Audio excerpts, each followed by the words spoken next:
Jesús es nuestro Redentor y por el derramamiento de su sangre hemos sido liberados de la esclavitud, del pecado y de la muerte. En el nombre del Padre, y del Hijo, y del Espíritu Santo. Amén.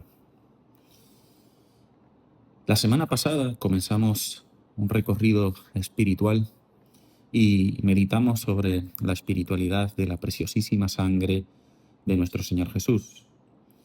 Descubrimos que para el pueblo de Israel la sangre es signo de vida y que toda la historia de la antigua alianza preparaba la comprensión del sacrificio de Cristo Jesús.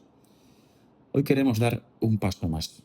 Quisiera meditar en torno al concepto de redención. Somos redimidos por la sangre de nuestro Señor Jesús, el Cordero de Dios. Y la redención no es una idea, no es una simple metáfora, es un acontecimiento histórico. El Hijo de Dios se entregó libremente para el perdón de nuestros pecados. Su sangre nos reconcilia con el Padre. Toda la historia de la salvación converge en este momento. Las promesas hechas a Israel, los sacrificios en el templo de Jerusalén, la celebración de la Pascua judía, las palabras de los profetas, todo encuentra plenitud en el sacrificio de Cristo Jesús, el verdadero Cordero de Dios.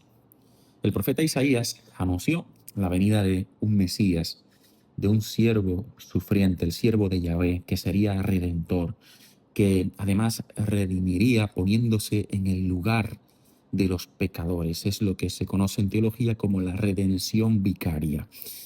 Y dice el profeta Isaías, Él ha sido herido por nuestras rebeldías, molido por nuestras culpas. Él soportó el castigo que nos trae la paz. Y con sus heridas hemos sido curados.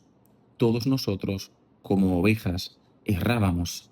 Cada uno marchaba por su camino, y Yahvé descargó sobre él la culpa de todos nosotros. Pues bien, iluminados por este texto, profundicemos en el concepto de redención. Es una palabra que utilizamos con frecuencia. Cuando hablamos de Cristo, lo consideramos como nuestro redentor. Celebramos, de hecho, el misterio de la redención y proclamamos que esa es nuestra fe, que hemos sido redimidos por esta sangre preciosísima. Pero, ¿qué significa realmente esta palabra? Bueno, la palabra redención significa sencillamente rescatar. Es un rescate, una compra, una liberación mediante el pago de un precio. La idea, pues, nos habla de una persona o un conjunto de personas que están esclavos, ¿no? Y que hace falta que alguien pague, que alguien les libere. Esta imagen tiene un profundo trasfondo bíblico. De hecho, en el pueblo de Israel existía la figura del Goel o el Redentor. Era pues un pariente que rescataba a otra persona que había sido pues encarcelada o que a causa de la pobreza tuvo que vender sus tierras e incluso caer en esclavitud, y el familiar más cercano tenía el deber de intervenir para rescatarle, ¿no? Pagando el precio necesario para devolver la libertad y restituirle su dignidad. No se trataba solamente de una transacción económica, sino que era un pacto de fidelidad, de solidaridad. Era una acción movida por el amor familiar. Un ejemplo lo tenemos en el libro de Ruth, donde Boaz ejerce el derecho del rescate como Goel de la familia de Noemí. Lo encuentran, si quieren leerlo, en el capítulo 4 de Ruth, del 1 al 10. La Sagrada Escritura toma esta experiencia humana para explicar la obra de Dios. Desde el Antiguo Testamento, el Señor se presenta como el Redentor de Israel. Y así dice el profeta Isaías. Así dice Yahvé, tu Redentor, el Santo de Israel. Yo soy Yahvé, tu Dios, el que te enseña para tu bien, el que te guía por el camino que debes seguir. Entonces Dios rescata a su pueblo de la esclavitud de Egipto, por ejemplo. Lo libera del destierro, renueva continuamente su alianza con él. Sin embargo, todas esas liberaciones son figura de la verdadera liberación, de la gran redención porque la esclavitud más profunda del hombre no es la esclavitud política o económica, sino que es la esclavitud que tiene que ver con el pecado. Por nosotros mismos no podemos romper las cadenas del pecado. Necesitamos un redentor, y ese redentor es Jesucristo. Él no paga nuestro rescate con oro ni con plata. Como diría San Pedro, el precio de nuestra libertad ha sido la propia sangre de Cristo Jesús. Y es que el pecado tiene pues una cualificación infinita porque se trata de una ofensa a Dios. Y por eso la víctima de propiciación pues debería tener esta misma cualificación. El hombre peca, ofende a Dios, pero no puede restablecer la relación con Dios. Por eso hace falta que el Hijo de Dios, verdadero Dios, se haga hombre poniéndose de parte de la humanidad, pide perdón y restablece el desorden del pecado. Esa es la obra de la redención. Isaías había anunciado misteriosamente a este siervo inocente que cargaría sobre sí los pecados de la humanidad. No sería un rey conquistador, no vendría mediante la fuerza, sino que su salvación tiene que ver con la entrega de su propia vida. Siglos después, San Juan Bautista señalará a Jesús y dirá: «He aquí el Cordero de Dios que quita el pecado del mundo». Con estas palabras une, podemos decir, estas dos imágenes del Antiguo Testamento. Por una parte, el Cordero Pascual, cuya sangre libró a Israel en la noche del Éxodo, y por otra parte, la imagen del siervo sufriente, el siervo de Yahvé de Isaías, que entrega su vida por la multitud. Jesús reúne en sí ambas figuras. Él es el Cordero inmolado, Él es el siervo obediente, Él es el Hijo amado que se entrega libremente porque a mí nadie me quita la vida sino que yo la doy. Y también tiene poder para recuperar la vida. Al tercer día resucitó.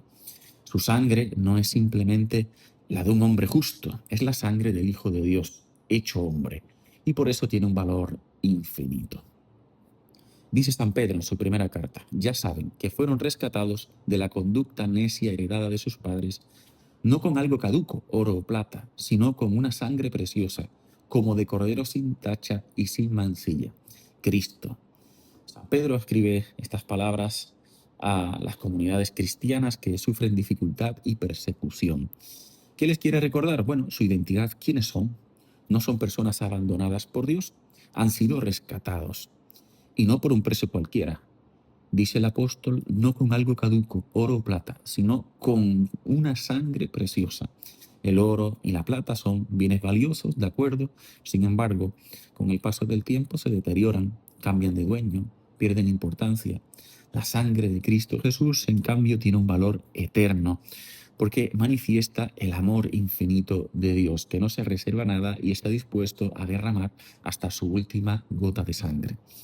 Cada cristiano puede decir entonces con verdad: Cristo dio su vida por mí. Como diría San Pablo, me amó y se entregó por mí. No somos un número, no somos uno más, somos ante Dios sus hijos muy amados, amados además personalmente por Cristo Jesús. Y esta certeza cambia nuestra manera de mirar la vida, el sufrimiento y también nuestra propia identidad. Dice San Pablo: en Él tenemos, por medio de su sangre, la redención, el perdón de los pecados, según la riqueza de su gracia. El Catecismo de la Iglesia Católica también considera este misterio de nuestra redención y dice en el número 613: la muerte de Cristo es a la vez el sacrificio pascual que lleva a cabo la redención definitiva de los hombres por medio del Cordero que quita el pecado del mundo, y el sacrificio de la nueva alianza que devuelve al hombre a la comunión con Dios, reconciliándolo con Él por la sangre derramada por muchos para la remisión de los pecados. Y más adelante el Catecismo también dice: toda la vida de Cristo es ofrenda al Padre por nuestros pecados. Por tanto, queridos hermanos, la cruz no es un accidente trágico, es el plan de Dios, misterioso, sí, pero es su plan. Con su sangre derramada en ese madero, se transforma ese instrumento de muerte en instrumento de vida, instrumento de redención, porque esa sangre que, como digo, pues empapa ese madero, hace eficaz la liberación de todos nosotros cautivos por el pecado. Pues bien, queridos hermanos, todo este misterio de la redención no permanece cerrado en el pasado, sino que cada vez que celebramos la Eucaristía, la Santa Misa, la Iglesia hace memoria viva del sacrificio de Cristo. No repetimos el Calvario, solo hay una única entrega de Cristo Jesús, pero sin embargo se actualiza eficazmente ese misterio pascual en cada celebración por la efusión del Espíritu Santo. Participamos entonces sacramentalmente del único sacrificio de la cruz. Por eso, cuando el sacerdote eleva el cáliz, escuchamos nuevamente las palabras del Señor que dijo en la última cena: esta copa es la copa de la nueva alianza de su sangre, ¿no? En su sangre, que se derrama por nosotros. Cada comunión es un encuentro con Cristo Redentor. Cada misa nos recuerda el precio de nuestra salvación. Tenemos el valor de la sangre preciosa de Cristo. Y cada adoración eucarística nos invita a contemplar este amor que llegó hasta el extremo. No nos acercamos a un simple símbolo, nos acercamos al mismo Señor que derramó su sangre para darnos vida.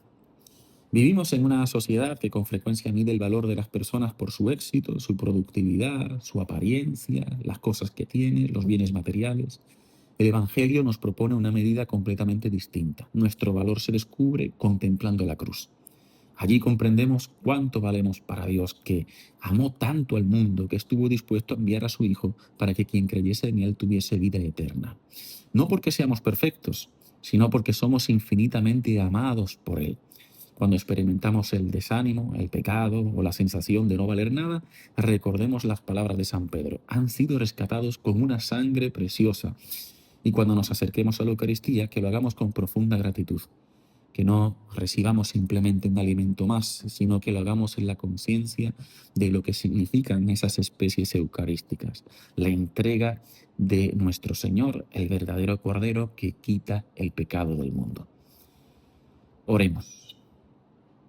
Señor Jesús, Cordero de Dios, inmolado para nuestra salvación, te damos gracias porque has entregado tu vida para rescatarnos del pecado y de la muerte. Gracias por tu sangre preciosa con la que sellaste la nueva alianza. Gracias porque en ti hemos encontrado el perdón, la libertad y la esperanza. Haz que nunca olvidemos el inmenso precio de nuestra redención, que alimentados por tu cuerpo y por tu sangre en la Eucaristía, vivamos como auténticos hijos de Dios y demos testimonio de tu amor con nuestra vida. Amén. Muchísimas gracias a todos por acompañarme en esta meditación. Espero que sea de ayuda para el crecimiento espiritual de todos los que tengan a bien escuchar estas meditaciones de todos los jueves. Que el Señor les bendiga y les conceda el don de la paz.